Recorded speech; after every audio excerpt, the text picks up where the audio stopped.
안녕하세요, 구독자 여러분. 저는 서울에 거주하는 30대 싱글 여자입니다. 20대 초반부터 나름 성공한 프리랜서 그림 작가로 활동하고 있습니다. 사실 저는 20대 후반까지만 해도 결혼이 절실한 사람은 아니었습니다. 독신으로 살아도 상관없었고, 만약 사랑하는 사람이 생겨 결혼하게 된다면 아이 생각은 없었어요. 만약 혼자 살게 된다면 경제력이 중요하다는 생각에 그 나이에 자가도 마련해 놓았고 현금도 2억 넘게 수중에 들고 있었습니다. 그런데 사람 일은 모른다고 뒤늦게 저에게 적극적으로 구애까지 하고 결혼까지 결심하게 만든 남자친구가 생겼어요. 그야말로 불타오르는 연애를 하다가 교제 2년 만에 결혼을 하기로 마음을 먹었었죠. 그런데 그만 결혼 준비 단계에서 파혼하고 말았습니다. 독신까지 생각하던 제가 결혼을 결심할 정도였으니 그 사람을 좋아하긴 했나 봅니다. 하지만 결혼이란 건 두 사람만 좋다고 되는 일이 절대 아니더라고요. 내가 사랑한 사람의 가족이 나를 거부하고 받아들이기 싫다고 할 때 그 느낌이란 사람을 참 초라하게 만드는 거더라고요. 그래서 남자친구에게 그만하자고 했고 그 사람도 자기 부모를 못 이기는 사람이라 저를 붙잡지 않았습니다. 저를 그렇게나 좋다고 했던 사람인데 결국은 자기 부모 뜻을 따르더라고요. 저에게 파혼을 얘기하면서 결국 자기 부모 뜻을 거스를 수 없다고 한 그 사람. 솔직히 저에겐 상처이긴 했습니다. 자식 이기는 부모 없다는 말도 다 맞는 건 아닌가 봐. 현재야, 정말 미안하다. 나는 우리 엄마 못 이기겠어. 우리 둘만 좋으면 결혼할 수 있다고 생각했는데 내 생각이 짧았나 봐. 우리 엄마가 알아놓으시면서 반대하실 줄은 정말 몰랐어. 끝까지 약속 못 지켜서 미안하다. 먼저 결혼하자고 한 것도 민규 씨인데 파혼도 먼저 얘기할 줄은 몰랐네. 어쩌겠어. 나도 우리 집 귀한 딸인데 나 싫다는 집에 며느리로 들어가서 핍박받고 살 자신은 없네. 민규 씨 말대로 여기서 그만하자. 민규 씨 어머니 기준에 딱 맞는 그런 여자 잘 찾아서 결혼해. 그런 여자가 세상에 있겠어? 우리 엄마가 아들인 나를 너무 과대평가하시는 거지. 그 정도쯤은 나도 알아. 아무튼 끝까지 약속 못 지킨 건 너무 미안하게 생각한다. 나름 쿨하게 헤어졌다고 하지만 사실 분하긴 했습니다. 나에 대해 뭘 안다고. 겉으로 드러난 조건만 보고 나를 반대하나 싶어 저렇게 쿨하게 파혼했지만 한동안은 자다가도 벌떡벌떡 일어나기도 했습니다. 미리 말씀드리자면 남자친구 어머니가 저를 며느리로 받아들이지 못하겠다고 한 이유는 제가 고졸이라서입니다. 웃기죠? 고졸이라서 결혼 반대라니요. 그런데 정말 요즘 세상에도 학벌을 중시하고 고졸 운운하며 결혼을 반대하는 경우가 있더군요. 제가 그 당사자입니다.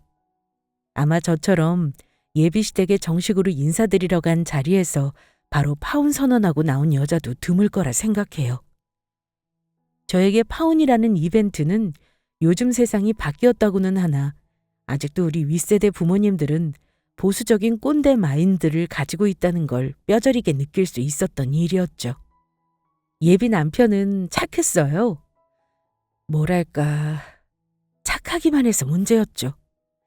만약 자기 부모님 반대 무릅쓰고 저를 선택했다면 본인의 삶이 달라질 수도 있었을 텐데 아마 나중에 뼈저리게 후회했을 거라고 생각합니다. 그렇게 인연이 끝난 줄 알았는데 역시 세상은 돌고 도는 것이고 남에게 상처 준 사람에겐 늘 대가가 따르는 법이더군요. 파혼한 지 2달도 안 돼서 뜻하지 않게 남자친구의 어머니와 재회한 저는 속 시원하게 나름의 복수를 해줬답니다. 며느리로 받아들이기 싫다고 한 저에게 왜 파혼을 무르자고 사정했는지 말씀드리기 전에 일단 제가 그 사람과 어찌 만나 결혼까지 생각하게 됐는지 말씀드려야겠네요. 구독자분들이 제가 어린 나이에 어떻게 돈 벌었는지 궁금해하실 것 같아서 간단히 말씀드리자면요. 사실 저는 대학교 1학년 때 별 생각 없이 나간 공모전에서 큰 상을 타면서 어찌어찌 알바 정도로 외주를 받아서 일을 했는데요. 제가 처음 작업한 그 일이 대박까지는 아니었고 거의 중대박 정도가 났어요. 말씀드리자면 제가 개발한 아이템이 2차, 3차 산업 영역으로 확대되면서 계속 계약이 끊이지 않더라고요. 그 이후로 너무나 감사하게도 쭉 일감을 받아서 일을 해오고 있고요. 업계가 좁아서 자세히 말씀드리기는 곤란하지만 예체능계가 그렇듯 철저히 실적으로만 평가받는 일이라서 학벌이 실력을 절대 이기지 못하는 구조입니다. 저는 실적을 잘 내는 사람이라서 지금까지 계속 일을 해오고 있어요. 그 이후로 일을 하면서 자연스럽게 학업과는 멀어지게 되었고 등록금은 등록금대로 나가고 일 효율도 떨어지고 하면서 휴학도 더 이상 할 수 없자 그냥 대학을 중퇴했어요. 그렇지만 저는 지금의 제 일을 선택한 걸 후회하지 않습니다. 물론 남들처럼 공부 잘해서 좋은 대학 나오고 좋은 회사 보란듯이 취직해서 시집 잘 가는 걸 최고의 코스라고 생각하는 사람들도 있을 겁니다. 하지만 저는 남들 다 부러워하는 대학에 입학해서 줄곧 내가 바라던 공부가 아니라는 생각을 많이 했어요. 솔직히 말씀드리면 저 남들 다 아는 유명한 대학 미대 다니다가 졸업 못한 거예요. 솔직히 학교 그만두는데 고민이나 미련 없었던 이유가 우리나라는 대학 들어가기만 해도 학점 신경 안 쓴다면 그냥 졸업장은 나오잖아요.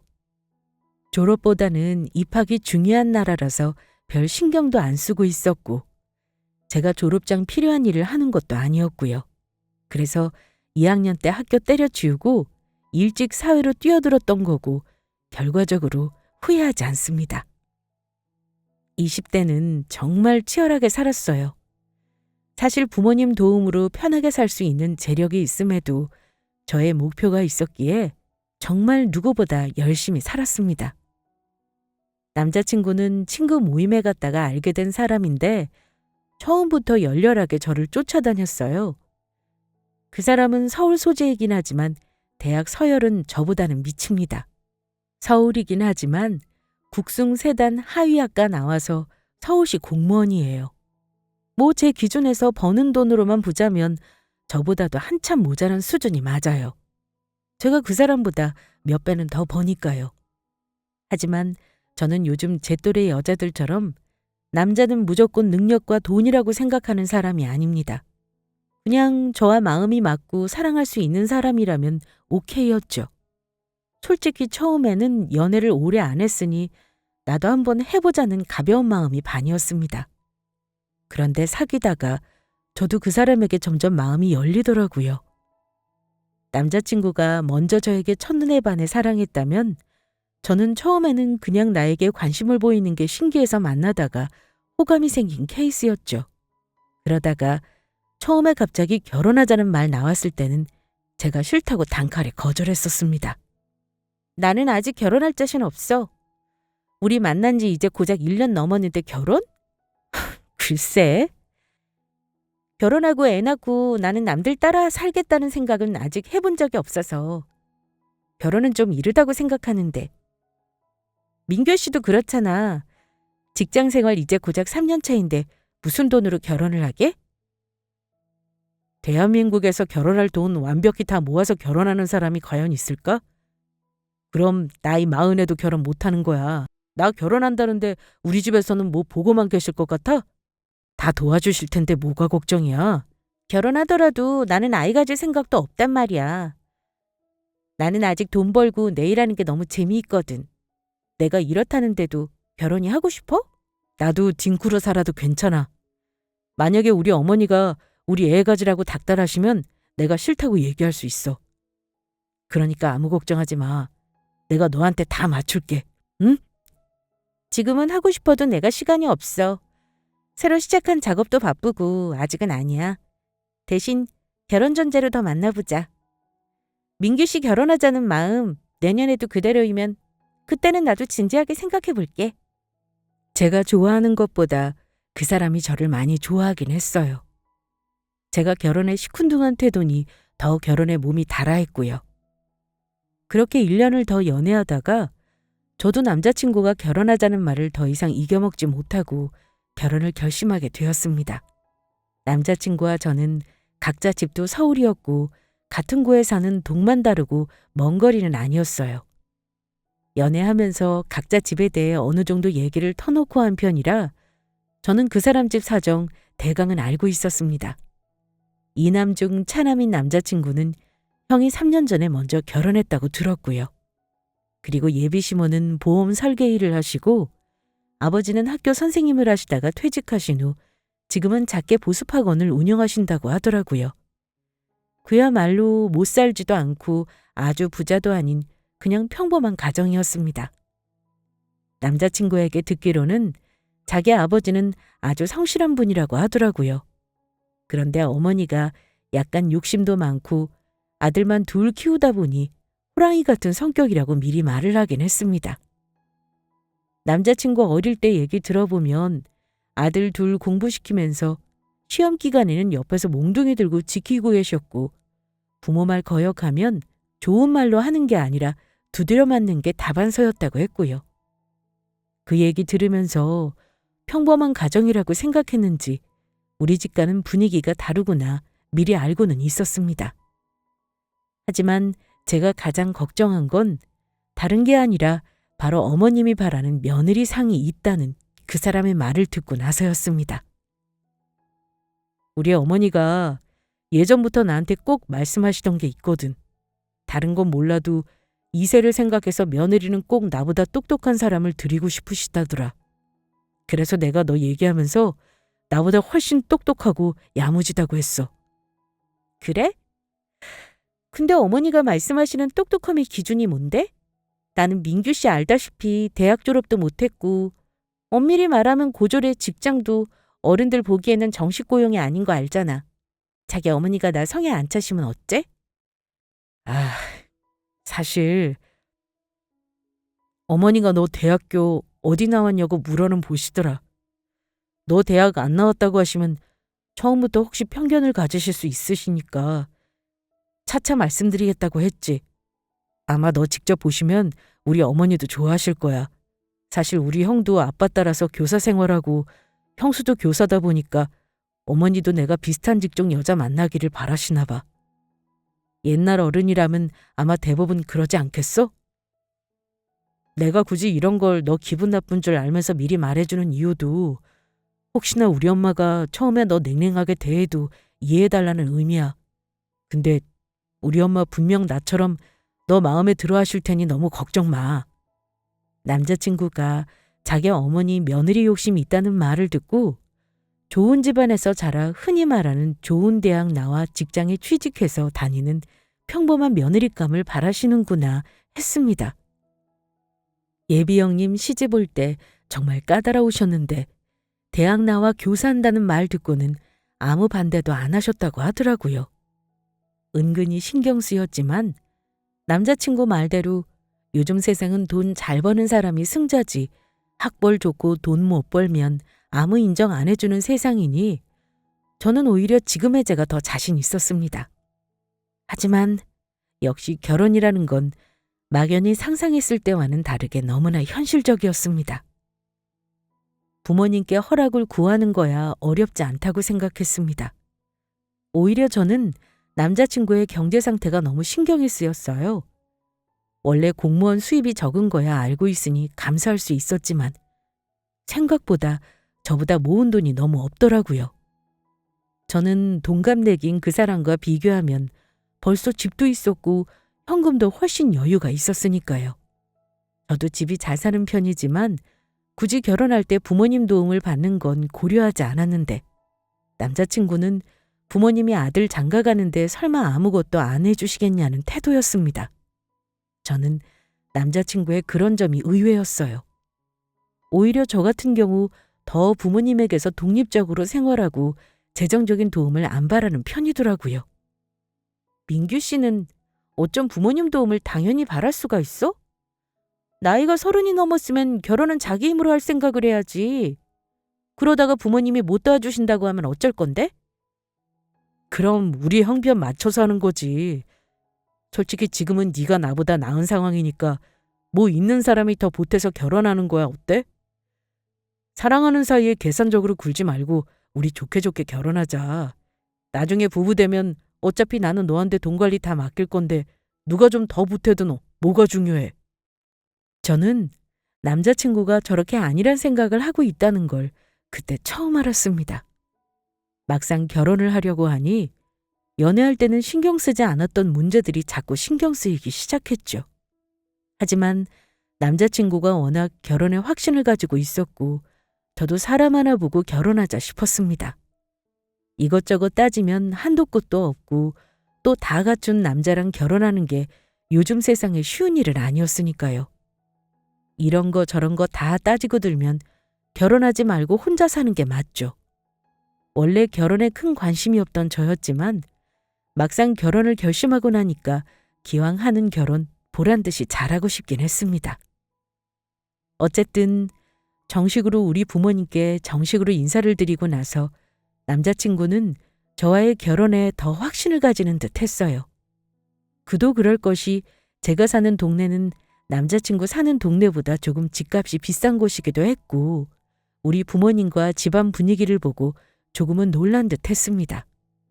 우리 엄마가 집에서 가사만 하는 주부로 보이지 않았는지 무슨 일 하시냐고 묻더라고요. 혹시 장모님 말이야? 집에서 살림만 하신 분은 아니지? 장인어른보다 어째 장모님이 훨씬 능력 있어 보이더라. 우리 엄마? 그냥 아빠 장사하시는 거 가끔 도와주시기만 했지 뭐. 근데 우리 엄마가 그렇게 보여?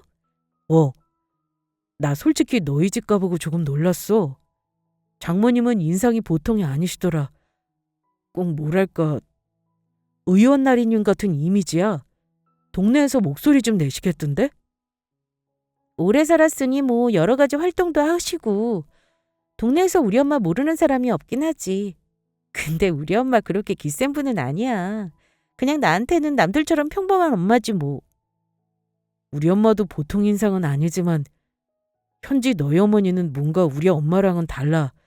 카리스마가 있다고 하는 게 맞겠네. 우리 엄마가 보통 분이 아닌 것 같다는 남자친구 말이 사실 맞긴 합니다. 저는 엄마의 당부로 우리 집 사정을 전부 남자친구에게 솔직히 말하지는 못했어요. 엄마가 절대 어디 가서 돈 자랑, 부모 자랑은 하지 말라고 하셨었고 돈 앞에서 머리 안 굴릴 사람 없다고 결혼할 사람에게도 돈 많다는 자랑은 하지 말라고 당부하셨기 때문입니다. 사실은 저희 엄마가 직장에 다니시는 분은 아니고 부동산 임대업을 하십니다. 한마디로 건물주예요. 20년이 넘긴 했지만 상가 건물 올려서 월세 수익만 몇 천만 원의 수익이 있죠. 하지만 엄마는 저 어릴 때부터 한 번도 돈으로 유세를 떨거나 저에게 모든 걸 다 지원해 주지는 않으셨습니다. 오히려 경제관념을 확실하게 심어주셨어요. 돈 버는 일이 힘들다는 것과 작은 돈을 허투루 쓰면 안 된다는 걸 늘 강조하셨고요. 하지만 제가 사업을 하길 바라지는 않으셨는지 제가 하고 싶다는 공부는 다 시켜주셨습니다. 늘 저를 믿어주셨기 때문에 어렵게 공부에 들어간 대학을 2년도 안 다니고 관두겠다고 했을 때도 저를 믿어주셨고요. 만약 제가 엄마 재력을 등에 업었다면 조금 더 빨리 자리를 잡았을지도 모릅니다. 아니면 조금 일찍 저의 작업실을 오픈할 수도 있었을 거예요. 하지만 저는 엄마 도움으로 제 성공을 이루고 싶지는 않았어요. 그래서 어린 나이부터 부모님 도움 없이 정말 노력을 많이 한 겁니다. 남자친구는 제가 거의 자리 잡았을 때 만난 거니 그 수고한 노력을 아마 다 알지는 못했을 거예요. 어쨌든 이런 이유로 남자친구에게 우리 집 사정을 전부 다 말해주지는 않은 상황이었다는 걸 말씀드립니다. 예비시댁에 긴장되는 마음으로 인사하러 갔을 때 저는 시어머니가 저를 대하는 모습을 보고 내가 지금껏 헛짓거리를 했구나, 쓸데없는 걱정을 했구나 하고 깨달았습니다. 남자친구 돈 없는 거 걱정할 때가 아니었더라고요. 왜냐면 그런 걱정도 시댁에서 저를 당연히 며느리로 인정할 거라는 생각이 전제되었을 때 얘기였죠. 문제는 예비 시어머니가 저를 대놓고 마음에 안 들어 했다는 데 있었습니다. 물론 남자친구에게 들어서 어머니가 보통뿐이 아니고 며느리 욕심 있는 건 알고 있었어도 설마하니 저를 만나면 싫어하실 거라고 생각하지 않았거든요. 근데 정말 저를 싫어하시더라고요. 남자친구가 저에 대해 말을 아껴서인지 처음에는 좋은 분위기로 저를 반기셨습니다. 저도 첫인사랍시고 정성껏 준비해간 선물을 전해드렸고요.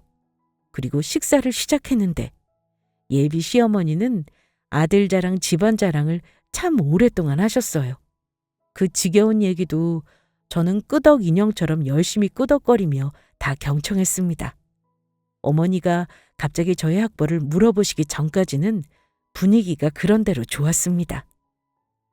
그래, 우리 민기한테 듣자니까 우리 집에서 멀지 않은 동네에 산다지? 나도 그 동네 아는 사람 많아. 내가 보험 일을 오래 하다 보니 그러네. 우리 집안에 대해서는 잘 알고 있겠지만 우리 민규 아버지도 교사로 퇴직하고 학원 운영하고 있고 우리 큰애도 교사 부부지. 우리 민규도 공직에 있으니 사실 나는 둘째 며느리만 잘 들이면 더 바랄 게 없긴 하구나. 듣자니 미술 쪽 일을 한다며? 그럼 대학은 어디 나온 거야? 벌이도 좋다고 들었는데 무슨 디자인 회사 같은 데서 일하는 거니? 저는 예비 시모가 저에 대해 들으신 게 거의 없다는 사실을 그때 알았습니다. 당황했지만 그렇다고 거짓말을 할 수는 없는 노릇이니 최대한 솔직하게 대답했어요. 아, 어머니, 민규 씨한테 못 들으셨나 봐요. 사실 저는 대학은 졸업은 못했어요. 크게 일하는데 대학 졸업장 필요성을 못 느껴서요. 그리고 회사에 입사해서 일하는 건 아니고요. 저는 프리랜서입니다. 그 순간 옆에서 같이 듣던 시아버지도 그랬지만 시어머니 표정이 아예 대놓고 차갑게 바뀌더라고요. 예비 시부는 헛기침을 하시더니만 계속 애꿎은 국물만 떠먹으셨죠. 뭐? 그럼 대학 졸업을 못했다는 거구나? 말이 좋아 중퇴지. 사실상 고졸인 셈이네. 프리랜서? 나는 그런 직업은 모른다. 사대보험 따박따박 내야 그게 직업이지. 매달 월급이 얼마 들어오는지도 모르는 게 직업이니? 민규가 왜 너에 대해 물어보면 자꾸 대답을 피했는지 이제 알겠구나. 내가 적어도 대학 멀쩡한 곳 나온 며느리 드리고 싶다고 했는데 엄마 말을 대놓고 무시했네.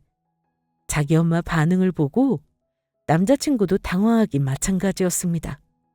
설마 하니 제 앞에서 저렇게 대놓고 화를 내리라고는 본인도 예상을 못했던 것 같아요. 아, 엄마, 제가 일부러 말씀 안 드린 거 절대 아니에요. 대학이 뭐가 중요해요. 현지는 대학을 못 간 게 아니고 자기가 능력 발휘하려고 안 나온 건데요. 그리고 엄마는 형수님으로 한풀이 하셨잖아요. 둘째 며느리까지 입맛에 맞는 사람 바라시는 건 욕심이라고요. 결혼은 제가 하는 거지 어머니가 해요? 그래서 이렇게 고졸 출신 며느리를 대놓고 들이밀면 엄마가 마지못해 오케이 할 줄 알았어? 아유, 속상해서 정말. 멀쩡한 대학 나오고 직장 생활하는 여자들이 수두룩한데 왜 하필 네가 이런 애를 데려온 건데? 순식간에 식사 자리는 찬물을 끼얹은 분위기가 되었습니다. 오늘 처음 만난 자리인데 저를 아직 자세히 알지도 못하시는데 반대를 한다니 참 어이가 없었습니다. 뭐라 할 말이 없었지만 저는 예비 시어머니가 화내는 이유가 정말 제가 고졸이라는 것 때문인지 다시 한번 조심스레 여쭤보았습니다. 만약 정말 다른 이유 없이 그런 이유로 제가 싫으신 거라면 굳이 저는 예비 시모에게 잘 보일 이유가 없었고요. 어머니, 죄송하지만 하나만 다시 물어볼게요. 혹시 지금 화내시는 이유가 제가 고졸이라 그러시는 건가요? 우리 민규가 너에 대해 자세히 말 안 한 건 다 이유가 있어서겠지. 본인도 내가 싫어할 거 예상하고 너 인사하러 올 때까지 말 안 한 거 아니냐? 나는 다른 건 몰라도 고졸 며느리는 볼 생각 없어. 대학을 진짜로 가놓고 그만뒀다고 하는 건지 나는 솔직히 못 믿겠다. 그거야 어차피 졸업장 없으니 막말로 거짓말이라도 할 수 있는 거잖니? 우리 민규 나란이라는 사람이야. 그런데 대학도 못 나오고 변변한 직업도 없는 너를 짝으로 맺어줄 수는 없다. 무엇보다 우리 민규 2세를 위해서도 싫구나. 우리 집에 고졸 유전자를 들일 수는 없다 이 말이야. 애는 엄마 머리 담는 거 모르니? 고졸이라니. 우리 집안에는 너처럼 가방끈 짧은 사람은 없어 얘. 어디 고졸 주제에 우리 집안 며느리가 되려고 하니? 꿈도 참 야무지구나. 네? 아니, 유전자라니요. 제가 무슨 몹쓸 유전자라도 가지고 있다는 말씀이세요? 말씀이 너무 심하세요, 어머니. 고졸이 싫으면 싫다고 하면 되지 유전자니 가방끈이니. 우리 부모님이 저 이런 대접받는 거 알면 참 속상해하실 것 같네요. 저와 어머니 사이에 오고 가는 말이 심상치 않아지자 남자친구는 자기 엄마가 아니라 저를 말리더라고요. 현지야 그만해. 일단 여기서 더 말하지 말자. 어? 너 더 말하면 우리 결혼 못해. 안 하면 그만이지. 민규 너는 나중에 엄마랑 따로 얘기 좀 해야겠다. 엄마가 누누이 말한 거 잊었어? 엄마가 명문대 나온 여자 데리고 오란 거 아니잖아. 어쩜 고졸을 데려와서 엄마한테 며느리랍시고 받아들이라고 하는 거냐? 참고 있는 것도 한계가 있는 거죠. 저를 언제 봤다고 저런 소리를 함부로 하신답니까? 가방끈이니 고졸 유전자니 하는 것도 어이가 없었지만 저야말로 이런 집구석에 시집오는 건 아무리 남자가 좋아도 아니다 싶었습니다. 세상에 저렇게 생각하는 사람이 있다니 이해를 할 수가 없었어요. 아무리 개념이 없어도 어떻게 아들이 결혼하고 싶다는 여자를 데려왔는데 사람 면전에다가 저런 말을 하다니요. 고졸인 저는 경우라는 걸 알지만 예비시모는 너무 무례한 사람이었습니다. 솔직히 자리를 박차고 일어나고 싶은 것을 우리 부모님 욕보일까 봐 겨우 참은 겁니다. 황당했던 건 누가 들으면 자신의 아들은 손에 꼽히는 그런 대학을 나와서 아주 대단한 직업을 가진 줄 알겠더라고요.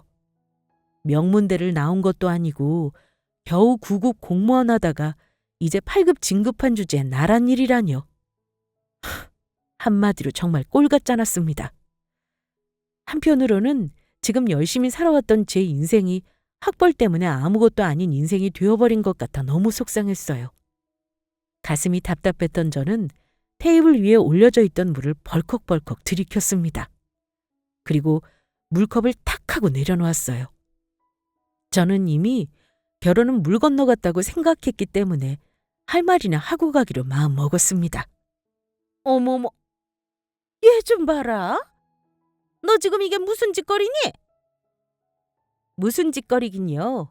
못 배워먹은 짓거리죠. 어머니가 고졸은 싫으시다니 저도 할 말이 없네요. 이 나이에 대학을 다시 다닐 수도 없는 노릇이니까요. 어쩔 수 없죠. 어머니 말대로 저도 오늘 이후로는 어머니 대단한 나란이라는 아드님 안 만나겠습니다. 저에 대해 알지도 못하면서 고졸이라고 반대하는 집에 시집 오는 건 저도 싫네요. 세상에, 하나를 보면 열을 한다고? 너 이렇게 못 배워먹은 행동하는 거 보니까 너네 집안을 안 봐도 훤히 알겠다. 너 우리 옆 동네 산다 그랬지? 내가 그 동네 지인 싹 동원해서 너 어떤 집구석 딸인지 다 알아볼 거야. 어쨌든 네 입으로 시집 오기 싫다고 하니 그거 참 반가운 말이구나. 나도 오늘 이후로는 너 안 보는 걸로 알고 있으마. 저는 바로 그 자리에서 벌떡 일어나 가방과 옷을 챙겼습니다. 그럼요. 제가 맺고 끊는 게 확실한 사람이라서요. 아들이 저한테 연락이나 안 하게 간수 잘하시죠. 그리고 오늘 가져온 선물은 돌려주시겠어요? 저희 엄마가 저 이런 대접 받을 거라고는 전혀 모르시고 백화점에서 최고급 한우를 사주신 건데 도로 가져가야겠네요. 뭐라고? 어머머 세상, 모조리 당돌한 것이 다 있다니? 그래 주마, 도로 가져가. 민규 너 봤지? 너 이런 경우 없는 애랑 결혼하겠다고 엄마 등질 거야? 그게 아니라면 엄마 말 듣고 이 결혼 없던 걸로 해. 웃긴 건 그 결정적인 순간에 남자친구는 저에게 힘이 되어주지 않았습니다. 저와 자기 엄마 사이에서 당혹스런 표정을 짓고 있는 걸 봤을 때 저는 이미 우리 사이는 끝났다 싶었어요. 제가 그렇게 자기 집에 나가는데도 저를 붙잡지도 않더군요. 그 길로 그 집에서 나와버린 저는 곧장 집으로 돌아왔습니다. 부모님은 집에 온 저의 표정이 심상치 않은 걸 눈치채고 조심스레 자초지정을 물으셨습니다. 저는 그날 있었던 일을 조곤조곤 설명했어요. 오히려 눈물 같은 건 한 방울도 나오지 않았습니다. 오히려 그런 상황이 되니 더 침착하게 상황을 바라보게 되더라고요. 얘기를 다 들으신 우리 엄마가 하는 말을 듣고 역시 대인배다 싶었습니다. 됐다. 더 들을 것도 없어. 딱 봐도 어떤 집구석인지 엄마는 다 알겠다. 너 할 말 다 하고 온 거지? 그놈한테 물이라도 한 바가지 뒤엎어주고 오지 그랬어. 아무튼 결혼 전에 그런 집구석인지 알아서 다행이라고 생각하자. 엄마랑 아빠는 아무 일도 아니라고 생각하지만 너는 마음 좀 추스르는데 시간이 필요하겠구나. 그때까지는 엄마도 아무 말 안 할 테니까 혹시 엄마가 도와줄 일 있으면 얘기하고. 그래, 네 엄마 말이 맞아. 나도 우리 딸 진가를 못 알아보는 집안에 홀대받으면서 너 보낼 생각 없어. 최서방 그놈, 아니 이제 최서방도 아니지. 네 편을 안 들고 망설인 거면 결혼해서 너 마음고생할 거 뻔하지. 잘했다. 바로 안 하겠다고 박차고 나온 거 100번 잘했어. 부모님이 저리 든든하게 계시는데 제가 뭐가 무섭겠습니까? 2년간의 연애는 황당하게도 그렇게 끝이 났지만 이상하리만치 슬프지 않았습니다. 물론 그렇게 헤어진 이후 남자친구가 가만히 있지는 않았어요. 중간에서 중재를 해보겠다나 뭐라나 혼자 난리를 치더니만 처음에 말씀드렸듯이 결국은 자기 엄마를 못 이긴다고 이별을 수긍했죠. 저는 그렇게 몹쓸 연애의 종지부를 찍었습니다. 그리고 한동안은 일에 집중하느라 연애니 뭐나 다른 건 전부 관심 밖이었어요. 역시 나에게 결혼은 안 맞는 옷인가 보다 싶었고 차라리 속이 후련했습니다. 그렇게 2달이 넘게 내 할 일을 하고 지내니 문득 생각나던 그 사람도 점점 잊히더라고요. 그리고 파혼하고 난 이후로는 내 부모에게 잘해야겠다는 생각이 유독 많이 들었습니다. 전에는 바쁘다는 이유로 부모님과 시간을 보내는 일이 없었는데 파혼 이후에는 엄마랑 여행도 다니고 가족끼리 시간을 보내려고 많이 노력했어요. 엄마도 바쁘셨지만 맛집 도장 깨기를 하며 한창 저와 재미있게 지냈습니다. 파혼한 딸이 속이 남몰래 소갈이 할까봐 제 장단에 맞춰주신 것도 있을 거예요. 그런데 다시는 볼 일 없을 줄 알았던 재수없는 인연을 참 뜻밖의 장소에서 마주친 일이 있었습니다. 엄마와 주말에 맛집이라고 소문난 퓨전 식당에 줄까지 서가며 기다렸다가 한창 식사를 하고 있을 때였습니다. 식사를 다 하지도 않았는데 낯익은 얼굴의 사람이 제 테이블 바로 앞에 자리를 잡더라고요. 웬 아주머니 서너 명이 들어왔는데 그중 한 사람이 하필 파혼한 전 남자친구의 엄마더군요. 순간 누가 먼저랄 것도 없이 눈이 마주쳤고 저나 그 아줌마나 표정이 썩었습니다. 당연히 인사 같은 건 하지 않았고요. 똥 씹은 표정이 된 저는 순간적으로 들고 있던 빵을 접시에 내팽개쳤습니다. 그런데 저의 그런 행동을 보고 그 아줌마도 자기 때문에 나온 행동인 줄 눈치채고 기분이 나빴나 봅니다. 저와 엄마가 앉아있는 테이블로 아주 당당하게 걸어오더라고요. 저는 그 아줌마를 보면서 그냥 지나쳐가라 하고 속으로 주문을 외우고 있었습니다.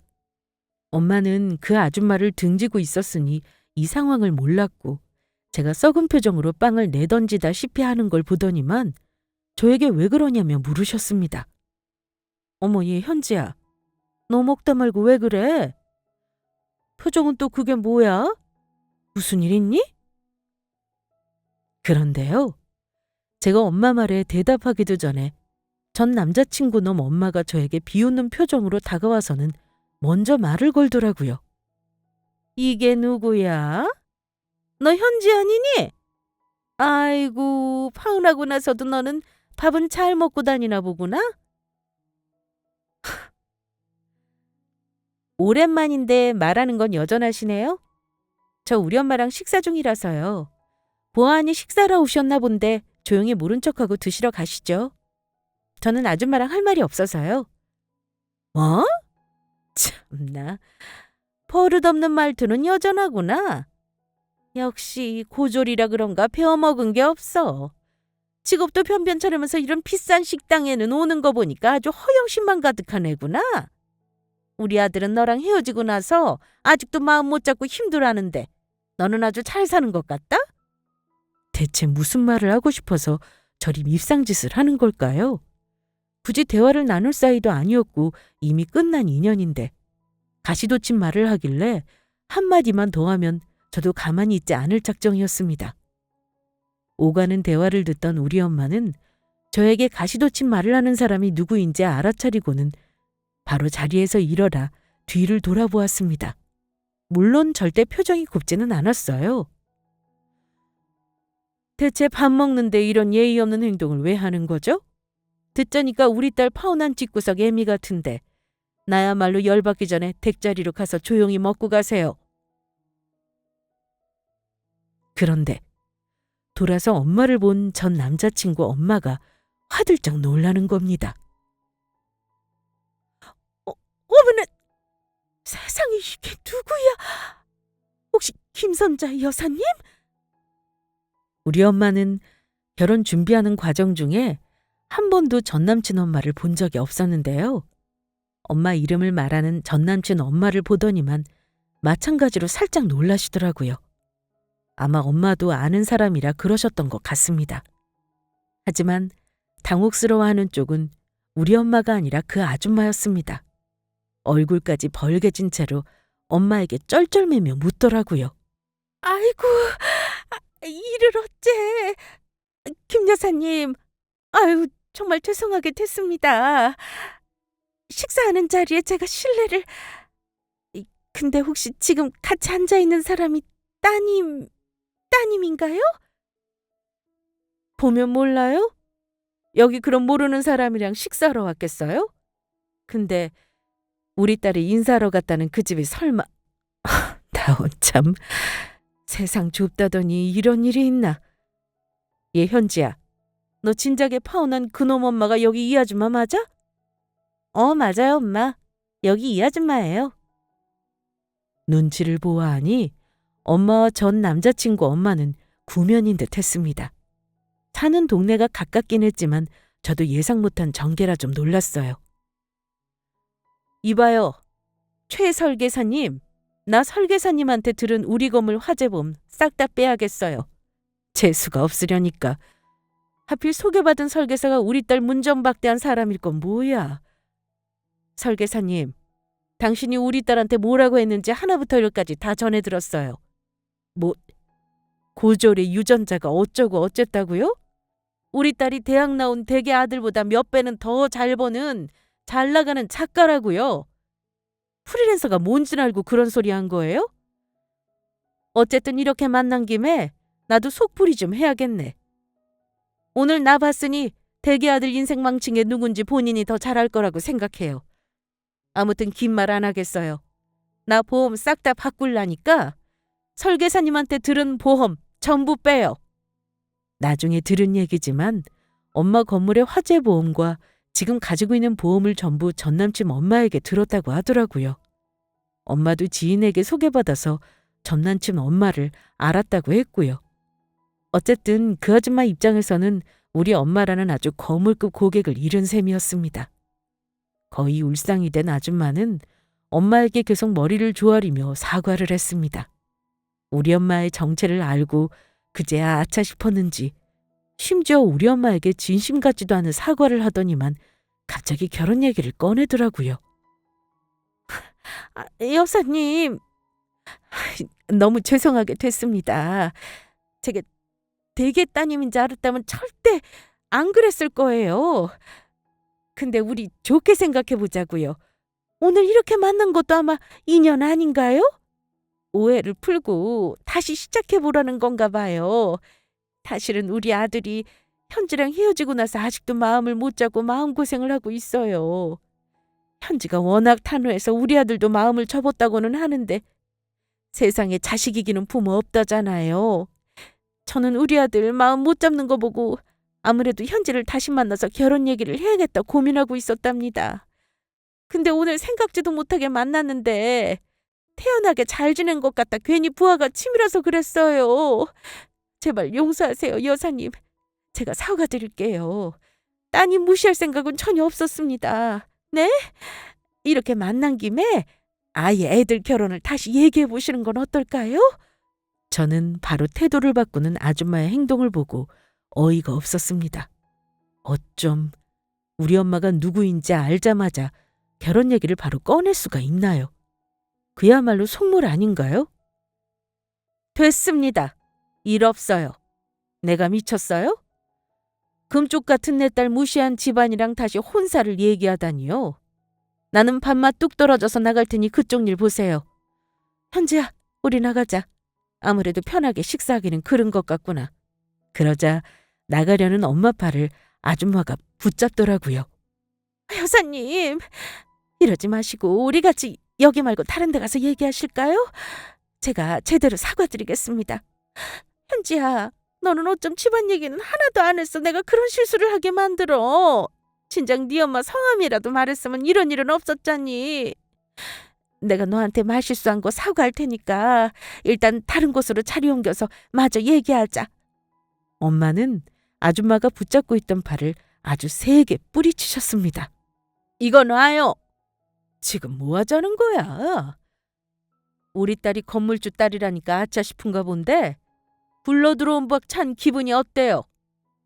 100번을 사과해도 나는 그 집하고 혼사 얘기할 일 없습니다. 그리고 마지막으로 말하는데 다음 주까지 당장 내 보험 다 빼요. 알겠어요? 그럼 나는 더 할 말 없으니 여기서 더 험한 꼴 보기 싫으면 다시는 내 딸한테 연락도 하지 말아요. 내 눈에 거슬렸다간 내 보험만 빼는 게 아니라 이 동네 설계사님 통해 보험 든 상가주들한테 다 얘기해서 빼버리라고 할 겁니다. 아줌마는 우리 엄마 말에 일절 대꾸도 못하더라고요. 그리고 나가는 저와 엄마를 아주 불쌍한 표정으로 바라만 보더라고요. 저는 그 앞을 아주 의기양양하게 엄마와 지나쳐 나왔습니다. 식당을 나오자마자 엄마가 이러시더라고요. 현지야, 어떠냐? 속 좀 풀렸니? 아이고, 엄마야말로 속이 아주 후련하다. 내가 너 속상할까봐 말은 안 했지만 얼마나 그동안 분했는지 몰라. 오늘 하늘이 기회를 줬나 보다. 그러니까 절대 사람한테 나쁜 짓을 하면 안 되는 거야. 엄마도 참, 나야말로 정말 놀랐지 뭐야. 그 집 아줌마랑 엄마가 아는 사이였다니 아마 땅을 치고 후회하겠네. 엄마 덕분에 나도 마지막 남은 울분 다 없어졌네요. 이제는 진짜 다 털어버릴 수 있을 것 같아요. 왜냐면 엄마가 내가 못했던 말까지 다 해줬으니까요. 세상 돌아가는 거 참 웃기죠? 이래서 사람이 늘 겸손하게 살고 다른 사람 무시하면 안 된다는 거겠죠? 아무튼 잘난 것도 없으면서 저를 무시하던 그 아줌마는 그날 이후로 잠을 제대로 못 잤을 거라 생각합니다. 할 말 다 하고 파혼했다 생각했지만 생각지도 못한 상황에서 전 남자친구 엄마와 다시 마주친 그날, 저는 엄마 덕분에 속풀이 제대로 하고 훌훌 털어낼 수 있었습니다.